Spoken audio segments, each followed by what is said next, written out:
Once you've ruled out the impossible, whatever remains, however improbable, must be true. And it is not a question of a little occultism or a touch of mysticism, Mr. Denton. It is vampires with a host of damned souls of telepaths. I am thy father's spirit, doomed for a certain term to walk the night. Here, the old gods aren't dead. And what of the true god? Well, he's dead. Can't complain.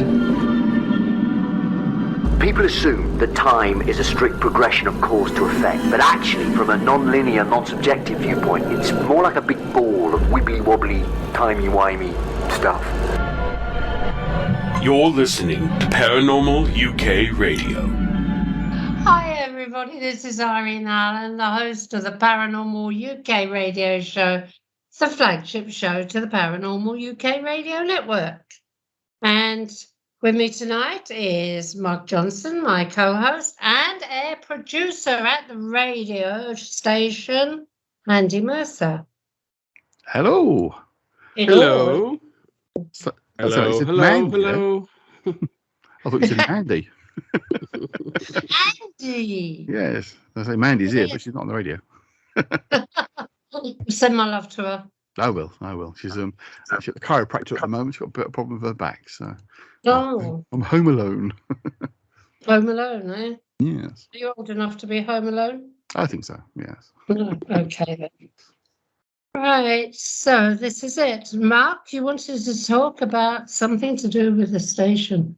Well, we just found out that feedspot.com, they put out an annual list of the top 15 paranormal shows or networks out there on the internet. And this year, Paranormal UK Radio came in the number 2 spot. Yay! Mm. So last year we were at number 1, but you know what? Number 2 out of 15 is out of the thousands of other podcasts and dozens of networks that are out there still coming in at number 2. I will take that. Yeah.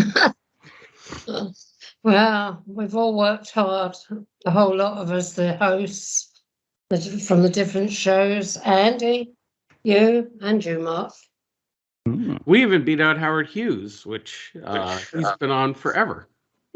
That's amazing. It really is amazing. Yeah.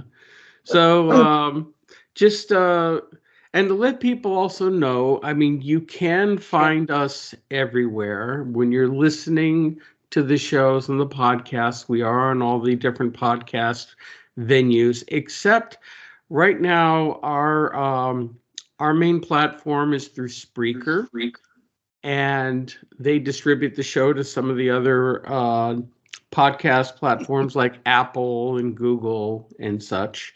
But SoundCloud, they're having a problem with. So if you used to listen to us on SoundCloud, we apologize.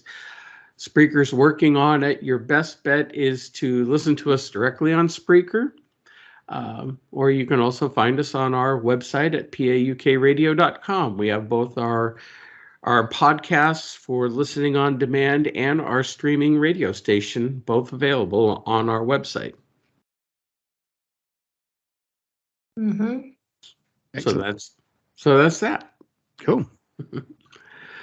And then I think this is pretty much our last show for the year. And we have the holidays coming up. So I hope everybody has some good plans. Well, I don't know about you two, but I'm getting inundated with grandchildren and dogs. Well, I'm doing absolutely nothing at all. Not a thing. We've got a couple of friends coming Christmas Eve, and that's it. Just ourselves Christmas Day. I mean, as you know, we've moved fairly recently, so we don't know the area incredibly well. And there's no sort of immediate family nearby, but that's what we wanted, really. Peace and quiet. So we catch up with some relatives towards Christmas, but Christmas itself be nice and quiet, just the two of us. Well, Brian and I will be spending Christmas Day, just the two of us, pulling each other's crackers. But I don't want to even know what that means. I know. I was just wondering about that, Mark. Well, it'll go bang. I tell you, there'll be a big bang. Anyway, but and the rest of the family and all the grandchildren, they arrive on the following day, Boxing Day. Hmm. And they'll be down, I presume, until after the New Year, when I kick them back out of the house. Family. Yes. Expensive time for me, though. It really is. Not anymore. Hmm? Not for us anymore. The relatives are all grown up now, so nieces and Well, nephews. yeah. Well, Brian would get stuck into his bit of turkey, and I'd be getting stuck into my nut loaf. And like I say, we'd be pulling crackers and putting funny hats on. And I expect the dogs will all get a Christmas dinner. Don't give your dogs Brussels sprouts at Christmas, please, people. It's not good for them. Or you. Imagine the wind is terrible. Considering I find them particularly nasty, I don't think I'm in any danger of that, and I don't have any dogs. Same here. I like them. Oh, don't you like Brussels sprouts? About as much as I like a root canal. Told you could have a Brussels sprout at Christmas. Otherwise, that's about the only time of the year we eat them is Christmas. Yeah. No, thank you. No. Pass, thank you. Yes, no, definitely not for me either. It's right up there with fruitcake. No. Oh, yes. No, I'm with you there, Mark. Can't stand that stuff either. Oh, don't you dare, you two. Oh, yeah. I have made 2 Christmas cakes this year, one for myself and one for my son in London. Well, And you making them is a different story than the ones you buy in the store, which could last 10,000 years. Yes. Full of preservatives. Mine knocked spots off of those store ones. I've got to admit that. And I'm not bragging or anything, but that is my forte. I can't make any other bloody cake, but I can make a Christmas cake and I can make a Christmas pudding. Well, just pour lots of rum on it, and I guess it'll be edible. Yeah. My Christmas cakes were made with stout. Stout went in. Stout? That's different. Rum went in. And now I've run out of rum, so I'm feeding them on brandy. No, that's not so bad. Mm. Prefer rum myself, but brandy's not so bad. Yeah, you have to feed a Christmas cake, Mark. Uh-huh. Yes. I thought the point was to eat a Christmas cake. No, you feed it first. Oh. I'm feeding mine with brandy, so, it's going to be a pretty potent Christmas cake. But ultimately, you feed yourself with it. That's the idea. In the end, yeah. Yes. In the end, and then you can get drunk on my Christmas cakes. It all sounds like you're actually raising a farm animal there. You're just going to keep feeding it till it's ready, and then it gets slaughtered and eaten. Charming. I thought it was a Christmas expectation to be drunk. Yes, it's the way I should get through Christmases in my family, I must admit. At lunchtime, it was rather merry just to deal with it all. And we'll all sit there and we'll watch television and we'll watch the repeats and everything that played for the 100 Christmases before. That's because everyone falls asleep. They put the same rubbish on every year because everyone's asleep by sort of mid-afternoon. You're dozing off, so don't bother putting new programs on because everyone's asleep. Yeah, that's true. Oh, good Lord. Sleep in front of the television, the television's playing away to itself. Oh, yes. And everyone's snoring. Oh, that's Christmas for you, isn't it? Yes. Well, speaking of with Christmas and the old traditional way of telling ghost stories at Christmas, which we've kind of fallen out of favor these last several decades, but we wanted to talk about poltergeists tonight. Mm-hmm. Oh, yes. So it's what exactly, I don't know, our audience members might be asking, those who may not be as familiar, what is a poltergeist? Well, it translates from the German as noisy spirit or noisy ghost. They are predominantly cause physical things to occur, objects being moved, primarily things thrown around, or things appearing to disappear or be misplaced and then turn up in unlikely places. So they don't tend to involve actual apparitions or images like that kind of thing. It's a bit of a classic ghost. A poltergeist tends to be moving of objects, throwing things around, taking things, displacing them, that sort of thing, rather than sort of the usual kind of ghostly apparition. Now, I've worked on a couple of cases that had some poltergeist activity. I've had quarters appear out of thin air and drop in the middle of me and other people. That was interesting. And in the last year, I've had a couple of incidents in this house. Not really sure what's causing it, but my wallet disappeared. I tore the house apart. And then I decided to go through every part of the house again, and I opened a drawer that I had previously searched, and there was my wallet right there. That's a classic example of that kind of thing occurring, where something turns up in a place you know full well you've looked before and searched, and yet it turns up there. I mean, I'll give you a little brief story of an experience I had in the place I used to live in London. The flat itself was only built in the 60s, but it was actually built on the site of buildings that were hit in the war, in the Second World War, bomb damaged. They're 2-bedroom masonettes, and upstairs at the back of the masonette was a small room which I used to use to repair vintage fountain pens. An old living of mine used to repair them and sell them on second hand.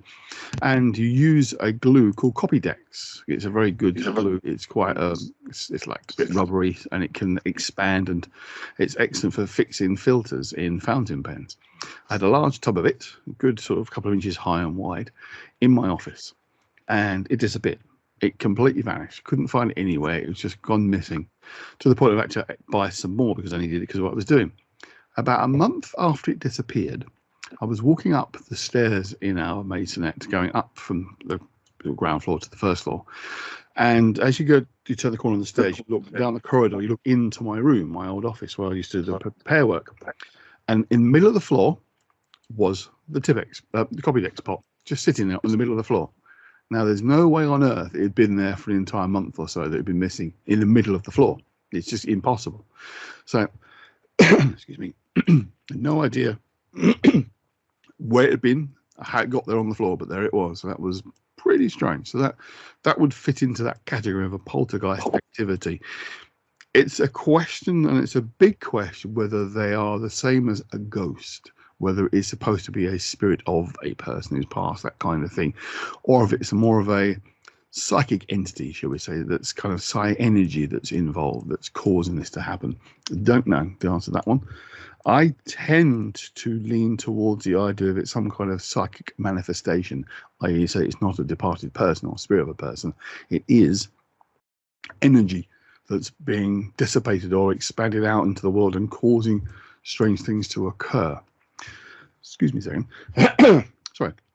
That, to me, makes more sense. But I think we can probably get on to what is probably the most famous poltergeist case, certainly in the UK, possibly in the world, but certainly in the UK. And that is one called the Enfield Poltergeist, which is a series of extraordinary events that occurred in a house in Enfield in North London in the 1970s. It's began innocently enough with basically the woman of the house, who was a single mum. She had 4 children, who basically said that they were hearing bangs in the wall. There seemed to become some of the two daughters both reported hearing this banging in the wall. Don't know where it was coming from, what was causing it. And then started to notice objects were moving. Chairs were being seen to have moved across rooms, and things were being thrown around. Sorry, I'm going to have to cough. A heavy dressing table moved too, didn't it? Say again? A heavy dressing table moved across the room and blocked the door or something or other. One of the most dramatic early incidences that led to this becoming more famous was exactly that. An occasion, a set of drawers moved across the bedroom floor of the 2 girls and blocked the doorway. The mother was able to move it back the first time, but it moved back again against the door, and this time she couldn't shift it. It took a lot of effort to get it to move. So that it began to build up some interest in what was going on. She actually contacted the police, of all people, because she didn't quite know who to contact. And the police came to investigate to see if there'd been a break-in or something like that. And on one occasion, the female police officer actually witnessed a chair move across the room. She said, we checked it. She said it levitated slightly about an inch off the ground and moved across the room. Yeah. They checked to see if there's any strings or wires or anything that could have moved it, and they found nothing. There was no evidence of any kind of shenanigans by the kids or anything. And they said that it was one of the police officer who's trained to observe things to, as part of their work. And they were like, this is pretty strange. He actually said, there's not a lot we can do because there's no crime involved, but perhaps you should talk to somebody else. They got in contact. It was the local press. Do you know, Andy? Yeah. Sorry, Andy. That's right. When this was happening, I was working for an organisation in London. I'm not going to say who, but I was working for an organisation in London, and it was hitting the newspapers. And every day, thousands of us were crowding around one newspaper on a desk trying to read about it, every day without fail. Anything we could get our hands on just to hear about this story. Yeah, it was that big. Because it was the Mirror newspaper basically found out through the police. It was like filed as an incident report, which they were able to access that this had happened. Of course, it stirred up some interest, and it began to grow from there. As you say, the Daily Mirror started reporting the events in Enfield, and it came to the attention of the Society for Psychical Research in London. And the case was handed over to a very enthusiastic, fairly new member called Maurice Gross. Maurice was quite eccentric. He was an inventor. I actually found out from research he won the pools. Him and a friend won the pools, so they were able to stop doing their normal jobs, and he became an inventor and goes to Did he really win the football balls? Yeah, he won £8,000, which in those days was a lot of money. That's a lot of money, an awful lot, yeah. So that's how he was able to basically full-time investigate the case, and worked with them for around a year. Fairly soon into his investigation, he was joined by a guy called Guy Lyon Playfair, who'd had some very interesting experiences in Brazil and written a book about witchcraft and magic in Brazil. And he had experiences of paranormal activity as well. And between the two of them, they spent almost a year with the family documenting all these strange things happening, furniture moving, objects being thrown around, doors being closed, and things along those lines. So it was all building up to this quite a big case. And then something happened which I think really muddied the waters, and I think has caused a lot of controversy ever since. And that was the sudden emergence of a voice. An actual speaking voice that was heard initially just in the room. Maurice Gross himself said you'd hear it in the room. We didn't know where it's coming from. Then it became quite clear. Was it? Yeah, it was coming from. Voice of Bill. Yeah, it was coming from Janet, an 11-year-old girl who seems to have been the centre of the activity. She seemed to have been the focus of much of what was going on, more than her older sister Margaret or her brother Billy. There was a fourth child, John, who wasn't there the whole time. He, as far as I understand, he was a bit troubled and then spent some time away from the home. Now, I won't go into details of all of that, but so he wasn't around for a lot of what happened. But certainly Janet was the focus almost from the beginning. In fact, she was the first person to hear the noises in the walls. But then, let's say, it took this rather strange turn of this voice started to appear. First of all, they heard what seemed no more than like a dog barking or growling sound that seemed to come from her general vicinity. And then it actually began to speak. And Maurice Gross recorded the voice, and you can actually hear online the first time it starts to say words. It goes from a kind of a croaking noise to saying Maurice Gross. Now, the voice gets more distinct as it goes on, and it does sound very much like the voice of an old man. Sort of. Now, I say sort of because if you listen to it dispassionately completely, it does sound like a young person putting on the voice of an older man, because sometimes the inflection is not right. It gets a bit too high-pitched. Now, you could argue it's because it's Janet's vocal cords being used by this spirit, but it was also kind of making the same sound as the voice of a ghost, of this particular man who identified himself as Bill Wilkins, who apparently had lived and died in the house, according to Bill. Now, at the time of the investigation, there was no corroborating evidence at all about Bill, whether he existed or was real or anything. But there is information about him that I'll get to in a little while. But that's what made the case, again, become even more famous, because this strange voice that seemed to be coming from a 11-year-old girl. They say, how could she possibly produce this voice? And then when you hear it, you think that would probably hurt after not a long time talking in that voice. Give you a sore throat. Absolutely, yeah. I mean, they contended that it wasn't physically possible for a girl's vocal cords to produce that kind of sound. Now, again, I don't know. I'm not an expert in vocal cords. Yeah, but they've done a water test on her, didn't they? Well, this is slightly confusing. They did do a test experiment where they taped over Janet's mouth, and the voice did carry on talking, which is pretty impressive if it's just being faked by her. But when they tried it with water in her mouth and tape, she couldn't do it. There was no voice. So it definitely leans to the idea it really was coming from her, but what actually was the cause is a debate.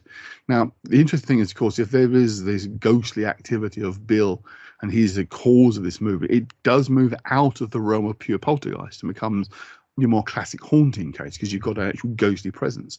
But whether that voice was genuinely real, as in it was a disembodied voice of a ghost speaking through Janet in some kind of trance mediumship, or Janet was simply making it up as part of the event, shall we say, it's hard to say. But for me, it's always muddied the case. I think this is a good, proper poltergeist case, and the voice was just, I think, them either deliberately pranking, or what I think is more likely is that she was actually having some kind of dissociative personality disorder that was manifesting this voice. That she wasn't deliberately pretending to be this other person. It's like a second personality that was coming through. The reason why I tend to lean in that direction is because you can also say that poltergeist activity is often seen to focus around adolescent children, particularly girls, often pubescent area time frame, that there could be some kind of psychic energy that's manifesting through them and causing things to happen.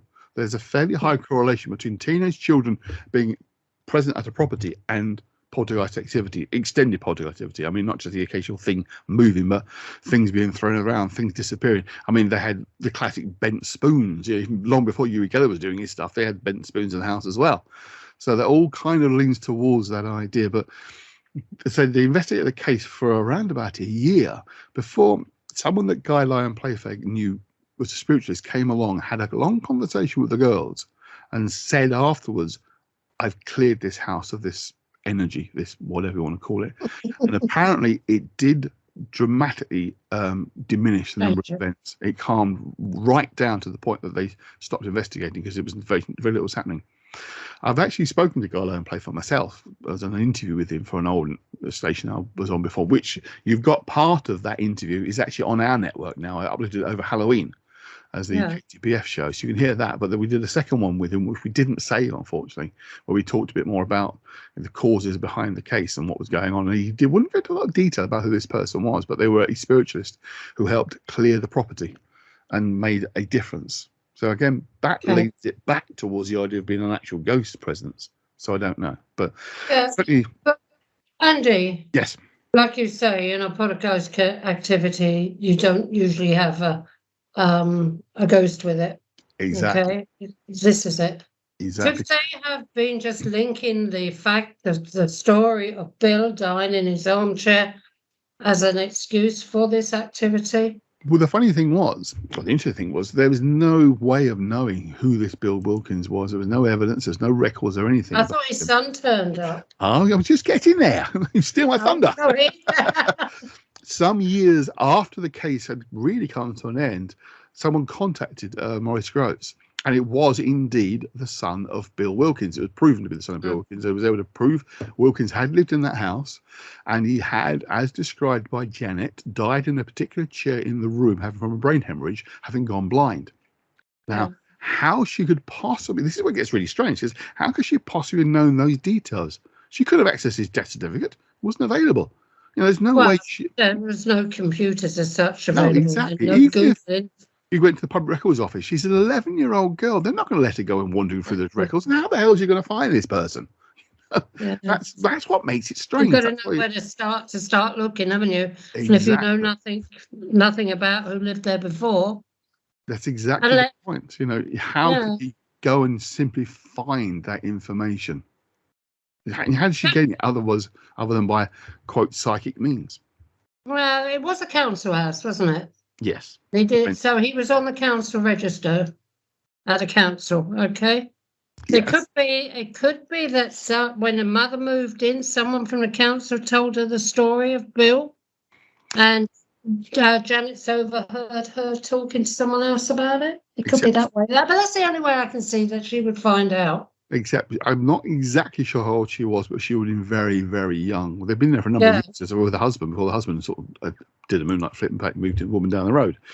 But it's one of those strange anomalous things. I am still of the mind that it probably was just Janet faking the voice, not necessarily deliberately, but more to do with a mental mind state than anything else. But those these weird little details that makes it hard to understand. How did she know that information? How did she get that so correct? I mean, some of the other things she said were strange. I mean, I've been trying to locate more and more of the Maurice Gross's recordings, because there's about 200 hours of recordings he's made of what's happening, and including all the Bill stuff that he recorded.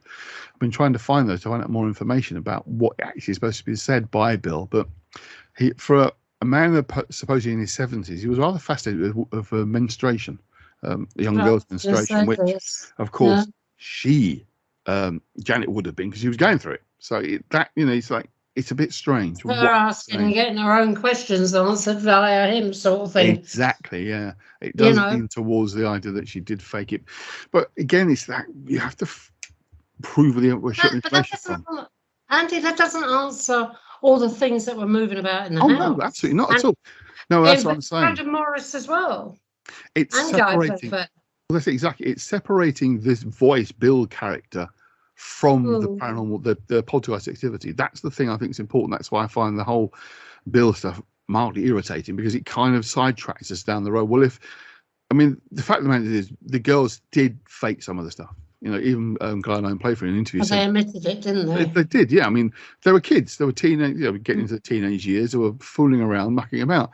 But because they did that, it doesn't mean you have to throw everything else out, because there's stuff that people witnessed firsthand directly in front of them that was happening. The girls possibly have faked. I really believe, right, that things were moving around, things was happening in that house. There was poltergeist activity, but the girls, being the girls, wanted the attention. Oh, absolutely. And that's where the faking came in, to get the attention, to make them feel important, to become the limelight of everything.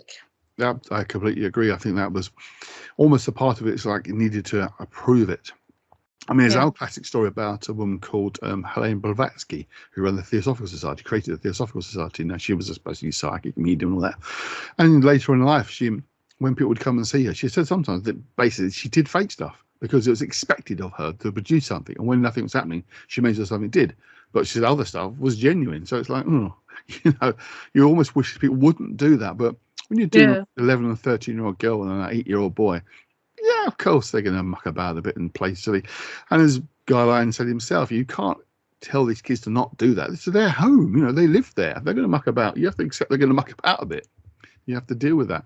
But as he repeatedly says, doesn't discount the genuine events that they witnessed in the building that was happening for real. Yeah. I'll take a breath now.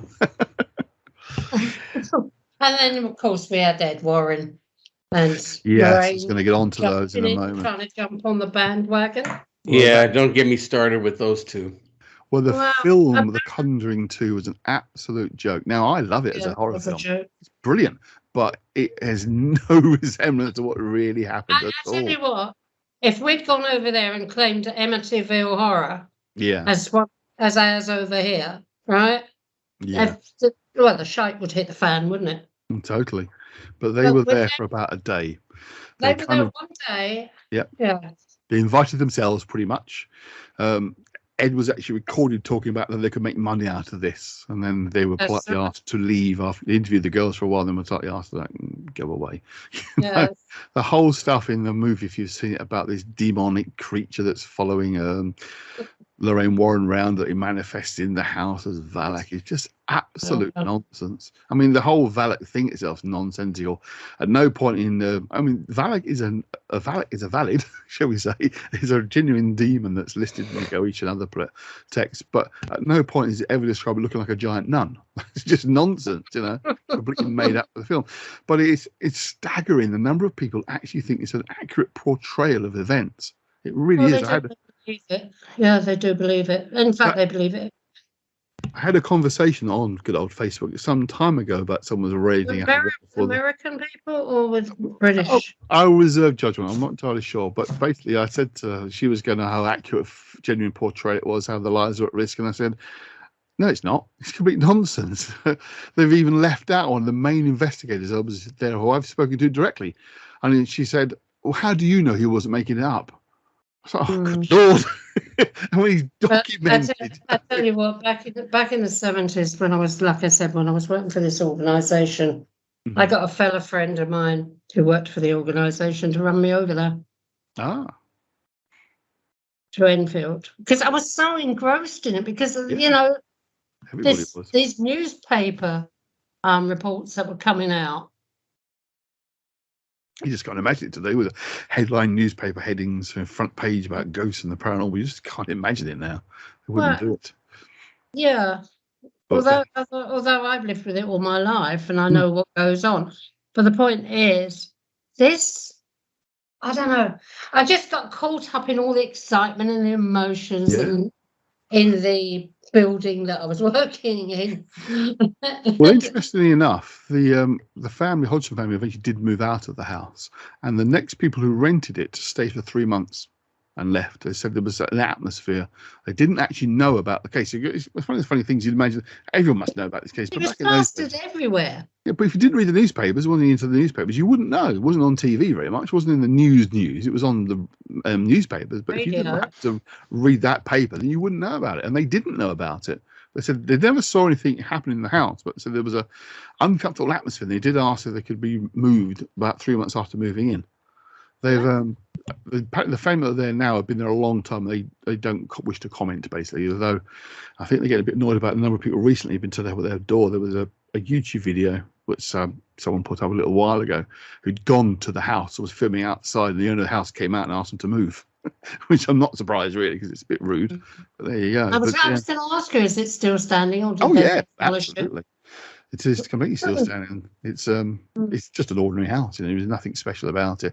There's also no big tree in the front garden as well, which is a major feature of the movie, if you remember. It's like, no tree there. There was no frigging cellar either. No, because I say the house. The house is the TARDIS from Doctor Who. I mean, it's so big on the inside compared to outside. Tiny outside. Yeah, exactly. It's ridiculous. I mean, they actually commented in That's the what real. made it. Yeah, I know. This is what makes it laughable, isn't it? There's no cellar at all. No, of course, there's no cellar. I mean, you're not in any of them houses along that street. No, the family itself here, Mark, are built without cellars. No, it's not. You don't get them in this country, unfortunately, unless you're Victoria. Glenann is old. This is an old house, right? There's no cellar here. Exactly. No, found it. Also, quite the reverse. They commented on how small the house was inside. It was quite cramped. This massive mansion that appears. Just a small three-bedroom house, wasn't it? Exactly. Yeah. I mean, they made this big deal about this one chair, grotty chair in the corner. It was the chair Bill Wilkins died, the only one that was left in the house. All the furniture was left in the house. They didn't take the furniture. The whole furniture was been there for years. It wasn't anything special about that one chair. You got this almost destitutely poor family, but they happen to have, and if you remember in the movie, a remote control TV. That would cost the earth in the 70s. There's no way they're going to afford that. And yet they use a remote control TV. Silly little details, I know, but it is rather irritating. But yeah, I mean, they say it's a great movie, but like you say, the tree. Now there wasn't enough front garden to even grow the roots of a tree, let alone a tree. Exactly, it was a tiny little patch at the front. But it's a good movie, but it's world away from what really happened there. What you basically had over that period of about a year was mainly things being moved around, objects being dragged about. You could, multiple witnesses saw things like objects moving, seen from the outside, and more than one occasion, Janet was actually seen levitating or seemed to be floating across the room. Witnesses from the street saw it. I've seen. The I've lollipop seen lady kids jump off a bed like that. You can catch them in midair with a camera, and they're floating as well. But you see, they didn't see it jumping. The particular one I'm referring to, the lollipop lady, said that she was literally floating up and down, not jumping up and down. floating. That one where she's up in the air, if you see her legs are tucked up underneath her, she's jumping. Going to get to the photographs. It's interesting because, again, it's the bit more detail to those. It does look for all the world like she's jumping. I must admit, I've often thought that. But interesting, the cameraman who photographed it, he had a rig set up that was on a wire. As soon as he heard any noise, he clicked it. And he said, the interesting thing was, there's a frame of her lying in the bed, and it's something like 1/6 of a second later, she's in the air. Now, she moved really, really quickly, is what you're saying. And he's not saying it wasn't a jump or anything, but he said the speed at which she moved was quite ridiculous. It was incredibly fast. And she got from one position to midair in less than a second. It's like, literally, whoa, how the hell did you get that far, that fast? Now, again, I'm not saying she didn't just jump in the air. She did gymnastics, so of course she has some skills there, which does kind of lean towards that being faked. But he said it was the speed at which she moved. And there's another occasion when she's seen her fly across the room and land on top of a radio, big gramophone type radio, not a little tiny thing. But again, how did she get there? She's in a very awkward position up there. Yeah, if you've seen the photograph, she's almost laying sideways. Yeah, I've seen it. It's like, how was she balancing on that? Exactly. When the investigators look on the investigators' faces, how the hell did she get up there? Looking at it's quite high up too. Yeah. Now again, she could be extremely dexterous with gymnastics and jumped up there, but it's one of those things because there's those extra additional things, shall we say, that kind of really muddy the water of the whole case. So, I kind of wish they hadn't happened, because I think the key is the actual paranormal poltergeist activity, the things being thrown and moved around, of which there are so many, many occasions. I mean, I think the witness list is something like over 30 people in that time saw something that they couldn't explain in terms of movement of objects and things, not just like one or two people, over 30. That's a fascinating case. It is a fascinating case. Now, are you learning about this, Mark, now? I am now. I'm going to have to look up. I'd like to see those photos. Yeah, they're all online. Well, if I can direct you to a new website I've recently started, a YouTube channel.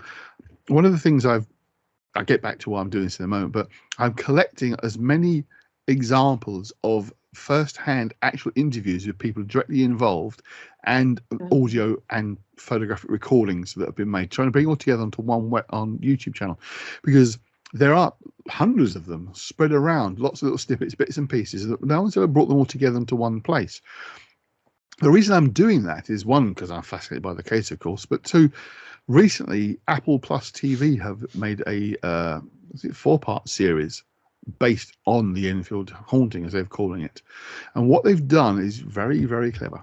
They've got actors playing the parts of the people involved in the case, but the voices you hear are the actual recordings. So you've got actors lip syncing what was actually recorded at the time. And it is very good. It does open a few areas that I didn't even know about. But apparently there's over 200 hours, as I say, of Maurice Gross's recordings. They've used, the whole program's in about 4 hours long, and it's not all just the recording. So they've only used a tiny fraction of what was actually recorded. And I'd love to hear more of what's been recorded. But as I say, I thought it'd be nice to bring it all together. It's on YouTube. I've called it the Enfield. Yeah, I was going to say, bringing it all together, that helps people to find as much as they can in one place without having to hunt everywhere. If they look on YouTube, look for the Enfield Hauntings, The Evidence, as I'm calling it, basically. Bit route one description, but that's what the channel's actually called. But so it's only got a few bits on there now, but I'm uploading almost daily at the moment. I'll tell you another one I'd like to see you do, Andy. Yeah. Hawley Rectory. Oh, yes. Of course, unfortunately, it's all gone now. But I do know a chap who's legitimately gained it legally. A piece of in the grounds of Hawley Rectory, there's like a stone in one corner that marks the garden area. It's like a stone flint thing. He's got in his garden, legitimately acquired. Came Friar Peter Underhill, my friend Eddie. Oh, no. Eddie Brazil, and I think the other guy's name basically inherited Underhill's collection when he passed away, including bits of Hawley Rectory itself and a copious collection of. Well, Harry Price was on that one, wasn't he? Oh yeah, he's most famous for that one. Yeah, he's buried down in Pulborough, near where I was born. Oh right. So 5 miles from the village I was born in Sussex. I was going to say, also, Whalley Churchyard is meant to be haunted. Or so they say. Indeed. It's to the point now that it's got spotlights on it that will activate if you walk into the grounds at night. They got so fed up with it. They're, but again, I know someone who spent an evening before the lights were set up in the grounds of the church, and they heard all sorts of strange noises inside the church. So there was very definitely sounds banging, crashing around inside the locked up church. Very definite. Also, there was tourists have been taken there, and on one particular occasion, a group of American tourists turned up in a coach and had no idea the rectory didn't exist anymore. They're walking around like, "Where's Whalley Rectory?" Well, here, you're in it.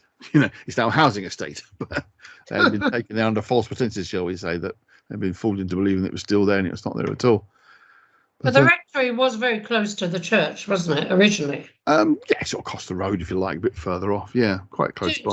Do you think it could be anything to do with the actual land around there? Because you're getting all this from the church, the churchyard, the rectory. Well, it's one of the... Other than what they really say it was? It was one of the ghost theories, if you like, is that what happens is the area itself's own localized electromagnetic field records events, and those events replay themselves under the right circumstances, like our brain interaction, being electrochemical brains, of course, they interact with the EM field, and it triggers off responses, events. So what you can see is, the residual haunting, if you like, the ghostly figures being seen, is that kind of replaying of past events. That's exactly what I had in this house the other day. I came out of the utility room, which is part of the old kitchen, which is the original old kitchen to the house. Okay. I came out of there, and just after I came out, and there's a little area which I call the boot room, where we chuck our willy boots and everything. I just got to there, and I heard humming behind me in the room. Ah, interesting. And I stopped and I listened, and I heard it again, just humming. I heard 3 times it hum. There was this humming coming from the room behind me. And I was about a foot and a half from the door. Interesting. Well, that's residual energy, obviously, That would fit that description, certainly. I mean, my old place, I haven't been long enough for anything to happen in this house. My old place, despite being a modern house with the 90s, there was definitely things going on there. Again, along the lines of poltergeist activity, objects are definitely being moved. Being moved from one room into another, or a different part of the room. That just couldn't have been. It was just myself and my wife. We didn't move things. I mean, one occasion, one thing went from being beside the sink, basically in the kitchen, to on top of a cabinet with next to the flower vases that were like in the far corner of the room. There's just no way it could have been thrown, or it had to have been placed there by something or somebody. You couldn't have moved any other way. And yet we know full well neither of us put it up there. Yeah. Well, Mark and I were talking on the show last week about a little bit about podcast activity, because we were prepping for this show coming up. And Mark was talking about how he gets money, I get stones. But today, so I get the better end of the deal. Definitely. Yeah, you do. I had podcast activity today. Really? Literally today. Well, about 2 hours ago. I have stopped vaping, right? So I've gone around the house and I've collected anything to do with vapes, and I've put them into a big carrier bag, and Brian's going to take them and have them disposed of properly. Good. And I had this tiny little vape. It wasn't very good, and it didn't work very well. And it was only the size of, it was about 3 inches long. It was a little pocket thing. And I know that was in that bag, in that carrier bag, because I saw it when I put it in there. Now, this carrier bag was put away with all these vapes over a week ago. Okay? Brian knows where they are. I don't know where they are. I'm sitting in the office on the couch watching the television this afternoon. I got up, I went out to make a cup of tea. I came back, I sat down, I heard something fall to the floor, and it was this little black vape. Oh. Where the bloody hell, how the hell it got out of that bag, I don't know. These are the little mysteries. These are the little mysteries that go on almost day to day. Yeah, well, it's not going to get me smoking again, I tell you. I'm not puffing away at any more vapes. Well done. I'm sucking on a tangerine at the moment, that'll do me. That's good, that's much better. Now, I'll be honest with you, I think poltergeist type activity is actually fairly common, but we tend to dismiss it being like, oh, just one of those things. But the idea that psi energy, or whatever you want to call it, that emanates from us, it's very real. I mean, I've probably told this story before on air, but I can mention it now.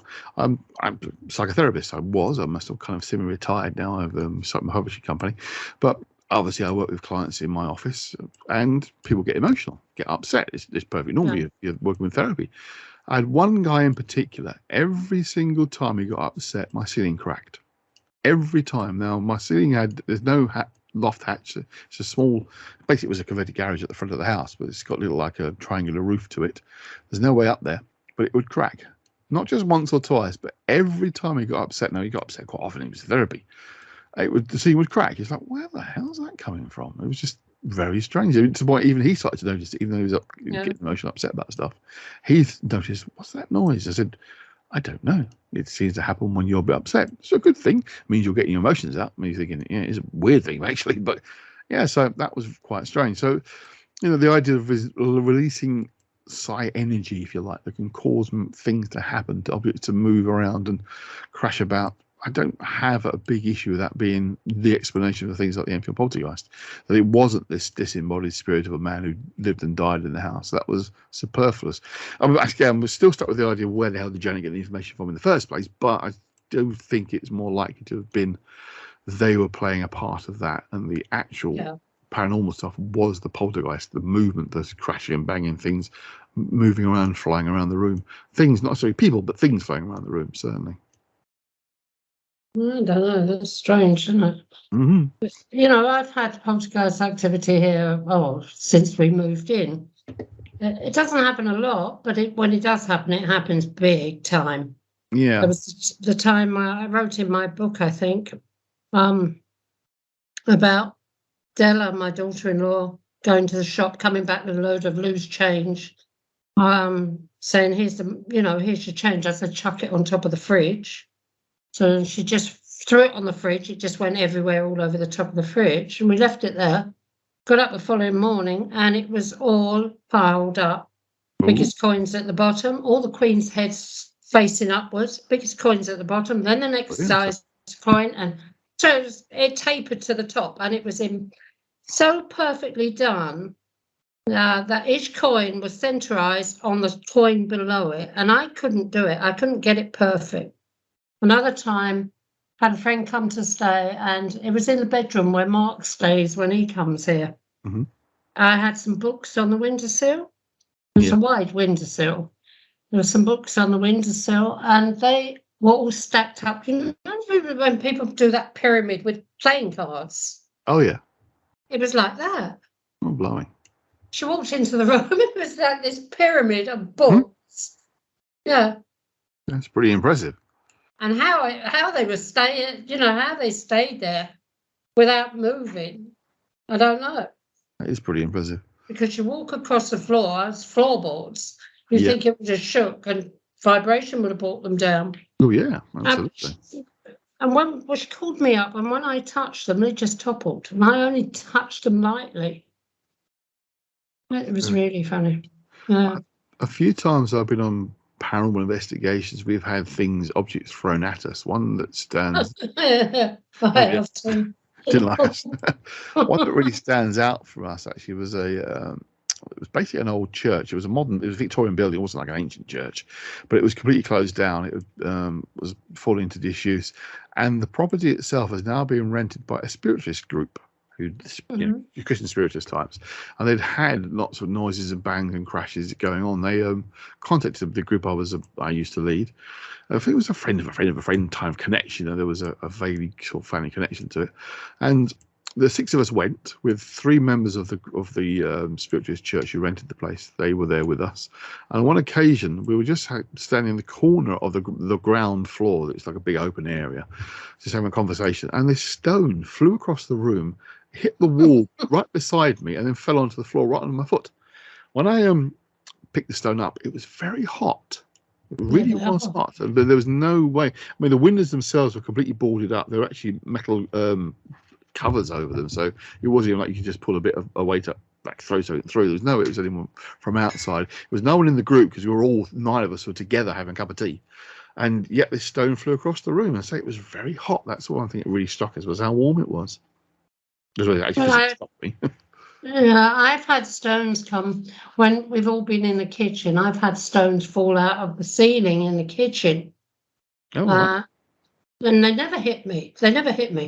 They felt this particular one this day that everyone saw come out of the ceiling fell straight down behind me, went down behind the radiator and fell on the floor underneath the radiator.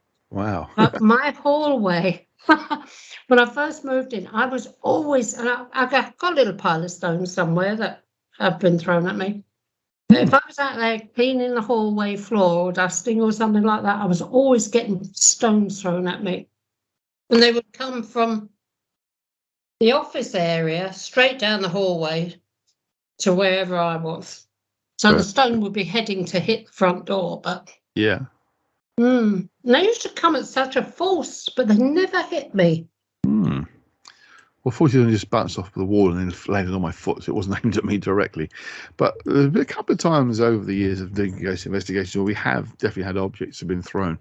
And the uniform thing that's true of all of them has been they've been hot. There's something to do with a heat effect, them being moved, that causes them to get warm when they're thrown around. It's all very strange. Mark, when you found that dollar on the bed, do you think it had been there for a little while, or was that warm when you touched it? Well, it was a quarter and 25-cent piece.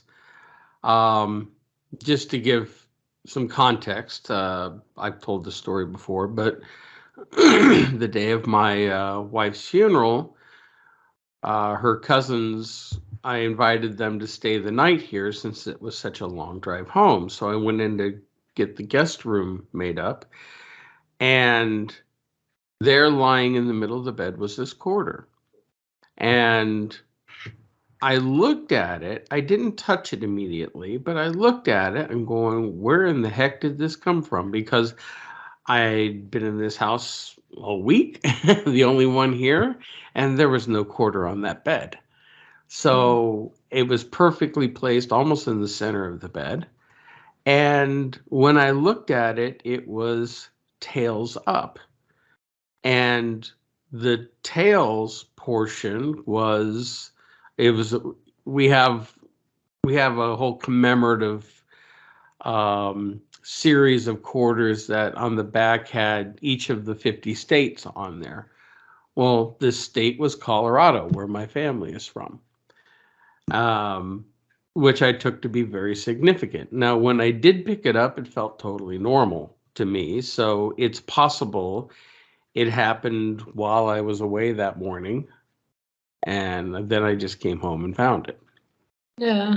So it could have been there for a while then. Yeah. So, and the ones that appeared during the investigation we did, we picked them up, and I don't remember feeling any excess heat on them. Okay. Now, one of the things I was really trying to debunk is if the clients themselves were flicking them without us noticing. And I mean, I can't sit here and say 100% no, they weren't, because there were several of us in the room, and in some confusion, maybe they saw an opportunity and flipped it. I don't know. And at one point, I'm walking into the living room, and the one homeowner, she's right behind me, and a quarter flew over her head and landed right in between us. Can I say my back was to her, so I couldn't see where it came from? So, there's still those kernels of doubt in something like that. Well, a friend of mine once described it as the trickster element, that they don't do, none of these things happen like just right in front of you, before your eyes, so you can see it. They tend to be almost in the periphery or just to the edge. They are, so you can't be 100% certain. They definitely, they are of paranormal origin, but it seems to be as if the whatever causes it doesn't want it to be too obvious. They kind of like to fool you or trick you into these things. Another good example that I experienced, there was a place called Woodchester Mansion, which I've been to a number of occasions, which I've mentioned, I'm sure, before. We actually I must go there, you know. It's an amazing place. I'm hoping to get there sometime next year, actually. It's now much closer to me than it used to be. I'll come with you. Yeah, should talk about that. But we were actually videoing. There was about 6 of us standing together in a corridor. I'm at the front holding the camera facing us. And you see a stone fly over us. And it lands on the ground. And again, it was warm.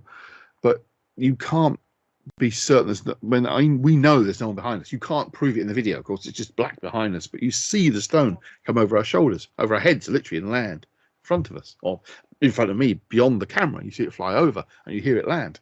But we know there was no one at the other end of the corridor who could have thrown that. But you can't prove it. You know, if you could see it suddenly appear from the wall and shoot across, then that's brilliant stuff. But you just don't get that sort of thing. It always tends to be a little bit just sort of out. That did, like I said, that did happen in my kitchen. Yeah. It was an apport. Came through the ceiling right in front of everyone. Again, back in the old days of EarthQuest, with Andy Collins used to run a monthly meetup in Leon Sea down the road from where I used to live. He used to have a circle meditation at the end of the sort of the get together. Just to talk about the paranormal stuff we'd investigated over the sort of the month or so. And this blue glass bead thing appeared in the middle of the group. It literally just appeared from nowhere. Didn't know where it came from. I mean, there's about 20 of us sitting around, but no one rolled it into the middle. If they did a perfect aim, and it was all regulars, people we knew that wouldn't have faked this sort of thing. But the funny thing is about all this, like Mark says, it was nearly in the middle of the bed. You said right in the middle with the bead. How come, and why is it so important to poltergeist activity or whatever to get everything central in the right place? Don't know. Well, it certainly gets your attention, doesn't it? Yes. If it was like on the corner of the bed or just in kind of a random location, you would tend to blow it off more. But if it's perfectly centered, I mean, that catches your attention. Like, why would somebody intentionally put it there? Yeah, it's same as my money in the kitchen. Yeah. It's like the copy decks, as I said at the beginning. That was in the middle of the floor. The room's quite small. It wasn't about sort of 10-foot square, if you like. It was pretty tiny. But it was in the middle of the floor. There's no way it could have been there that whole time. It had to have been placed there by someone or something. And as I say, my wife and I didn't move it. My wife's mum lived with us at that point, and she was absolutely adamant. We trust to believe that she didn't move it there. It's just not her thing. She's not that, doesn't do things like that. So it was just an out and out mystery where it had been all that time, because I searched everywhere for it, and 2, how it got there. Just a complete mystery. Well, as far as I'm concerned, we can outrule an adolescent teenager in all our cases. Oh, definitely. Mark is well. Well, I don't know. You know how immature I am, so. Yeah. So how is it doing it? If everybody's saying, okay, it's adolescent, teenager, or whatever, or a mixed up teenager. Well, that's not happening in our house. No, but certainly the cases I've been involved in investigating where you've had that kind of activity in someone's house, there's almost universally been young kids around in the family, and almost universally troubled kids as well. So it does lead I'm towards lucky enough I keep mine 250 miles away. I don't have any, so it made it even easier. Well, I will say, I didn't even tell you this, Irene, but after months of nothing happening, my garage door opened by itself again just a couple of days ago. And I was sitting up here in the office, and all of a sudden I hear it opening downstairs, and I run down, and of course, nobody's there. And it hasn't done that in months. Oh, crumbs. Maybe you didn't catch on camera or anything, but I bet if you did have a camera down, it wouldn't have happened. I did have a camera down there. Unfortunately, it wasn't sensitive enough to catch the door opening. It was motion detecting. It would only detect my car when my car pulled in and was almost right on top of it. So, and it happened so randomly. Now, I had heard a story once that somebody was telling me about, that if you get spiders or something inside the electronics and them moving around could trigger it to open and close. Okay. But the fact that it hadn't happened in months and now all of a sudden does again, I'm very skeptical of that explanation. Yeah. So I think it's one of the issues we have with this sort of phenomena. It defies normal explanation. It not the sort of thing you can replicate. Probably keys. You can't replicate these sort of things in a laboratory. That's one of the biggest problems in the scientific validation of these things. Require you to replicate it under scientific circumstances, the word I'm looking for, but conditions. But this sort of thing you can't, because by its nature, it's from the world out there around us. You can't just sort of go into a laboratory and expect paranormal activity to occur the same way it did in someone's house you've been observing. You can't replicate it that way. It's crazy. Yeah. Well, I agree there. Definitely agree. It's one of those odd things about the nature of reality that, we just don't know. It's definitely happening. There could be several different explanations, but they all tend to involve a paranormal aspect to it, which of course science would automatically dismiss. Yeah. Something that I've said quite often of sort of the general sort of stuff like this, paranormal, be occult, whatever. These things happen too often to be coincidence, but not often enough to be provable. In that kind of grey area where it's too common or happens too often for it to be just coincidence, but not often enough to be quantifiable and provable. That's the problem.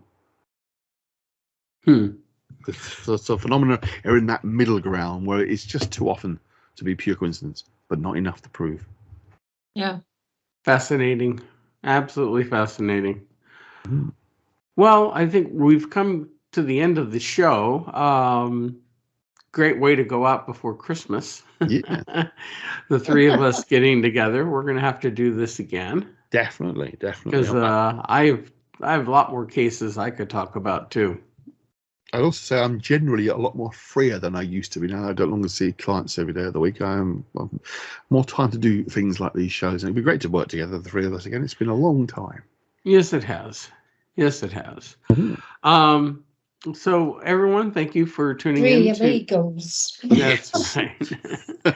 Thank you everyone for tuning in to the end of the year edition of the Paranormal UK radio show, the flagship show here on the Paranormal UK Radio Network, rated number 2 of all the networks out there by FeedSpot. So got to give that another plug. And where can people find us, Irene? Everywhere and Spreaker. Spreaker and everywhere else except Spreaker, isn't it? Spreaker. Spreaker. That sounds German. It's like speaker, but with an R. Yeah. Spreaker. Yeah. All right. Well, everybody, thank you very much for tuning in. We hope everyone has a wonderful and safe holiday, and we will catch you all in the coming year. Be good humans. We will catch you next time. Bye-bye. Bye-bye.